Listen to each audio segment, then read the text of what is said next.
임방글 변호사님, 네. 농약 고등어탕이라고 해가지고 굉장히 큰 판문이 일었었는데 그렇죠. 대법원 확정 판결이 나왔습니다. 네, 어제 징역 5년이 선고가 됐습니다. 예. 이제 기억 못하시는 분들을 위해서 잠시 설명을 해드리면요. 1심이네요, 1심. 네, 예. 1심입니다. 징역 5년이 선고가 됐는데요. 살인미수 혐의로 재판을 받았습니다. 예. 마을 잔치 음식으로 이제 고등어탕이 마련됐었는데요. 20인분의 고등어탕인데 여기에 살충제 성분의 농약을 넣었습니다. 그렇게 넣은 이유는요. 피고인이 부녀회장 출신이에요. 69세거든요. 부녀회장인데 3년간 부녀회장을 했는데 새롭게 선출된 부녀회장과 사이가 안 좋았습니다.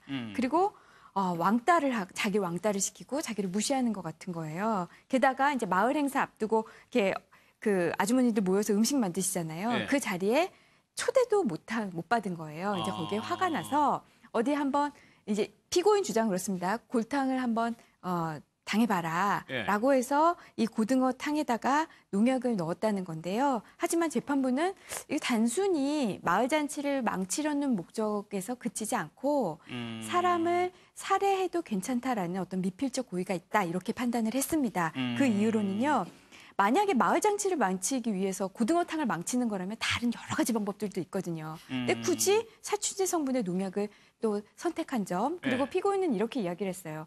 냄새가 굉장히 심하다. 사람들 안 먹을 줄 알았다 이거였거든요. 예. 그런데 재판부는 냄새 못 맡는 자가 또 이걸 먹을 수 있다는 사실 알았다 이 사람은. 그 사람이 먹고 이걸로 사망에 이르러도 상관이 없다고 생각했다라고 예. 하면서 살인의 이제 미필적 고의를 인정을 했습니다. 예. 다만 어쨌든 진짜 사람을 다치지는 않았고요. 다친 사람은 없었어요. 그리고 이제 자신의 혐의를 또 반성을 했고 뭐 이런 점들을 고려해서요. 이제 5년을 선고를 했습니다. 이게 김성수 선 생각해보면 굉장히 끔찍한 일인데 이 아주머니 행동을 보면은 단순히 골탕 먹으려고 한 게 아니고 좀 치밀한 정황들도 보였었단 말이에요. 예, 재판부에서 파악하고 있는 상황에 따르면 이 아주머니께서 그냥 골탕만 먹이려고 했다면은 이렇게 치밀하게 안 했을 텐데 그걸 농약을 넣고 텃밭에다 버려요. 그래서 증거를 인멸을 한 거고 그리고 또 옷도 범행 당시 옷이랑 다른 옷으로 갈아입고 뭐 이렇게 좀 치밀한 범행 정황이 나타납니다. 그렇기 때문에 재판부에서는 이게 그냥 그렇게 가벼운 마음으로 했다면은 이렇게까지 치밀하게 하지 않았을 것이기 때문에라도 그 피고인이 주장하는 그런 범행의 동기가 굉장히 가벼웠다라는 걸 좀 인정하기가 어렵다라고 이렇게 지금 판단을 한 부분이고 또 그리고 살인 의도에 대해서 이제 피고인은 계속 나는 정말 이거 망치려고 가벼운 마음이었다 이렇게 이야기를 했는데 방금 말씀드린 그런 정황이랑 또 그 재판부에서는 고등어탕이 마을 사람만 먹는 게 아니라 그 잔치에 오는 외부 사람들도 먹을 수가 있었고 이게 농약을 먹으면은 정말로 사망에 이르는 경우도 있을 수가 있는데 그 부분에 대해서도 어쩔 수 없다라고 판단을 한 부분은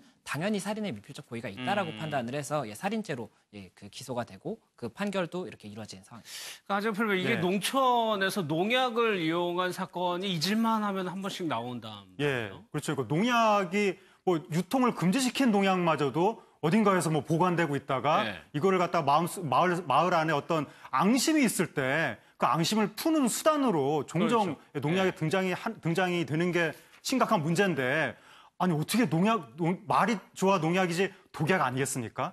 독약을 푼다는 것은 도무지 이해가 안 되고 아무리 앙심이 있고 골탕 먹이겠다는 의도가 있어도 그렇지 이런 독약을 푼다는 게 이번에도 얼마나 독성이 심했냐면 이 사건이 다행히 인명이 살상되지 않고 알려진 이유가 어느 할머니가 탕에서 농약 냄새가 났다는 거예요. 그래서 맛을 봤는데 입에 들어가는 순간 즉시 혀가 마비를 해가지고 뱉었다는 거죠. 그러니까 입에 들어가는 순간 즉시 혀가 마비될 정도면 얼마나 독성이 강한 물질을 여기다 탄 건지. 그러니까 음식을 망칠 목적이라면 여러 가지 방법이 있을 수 있잖아요.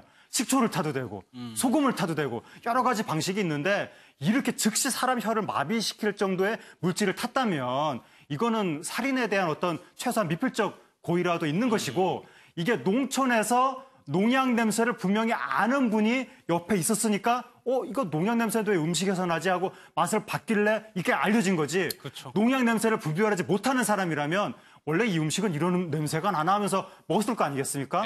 이러면 사건이 커질 수도 있는 것이기 때문에 이 할머니는 어쨌든 재판장에서 봤을 때는 당연히 죄질이 엄중하다 이렇게 판단할 수밖에 없었던 것 같습니다. 알겠습니다.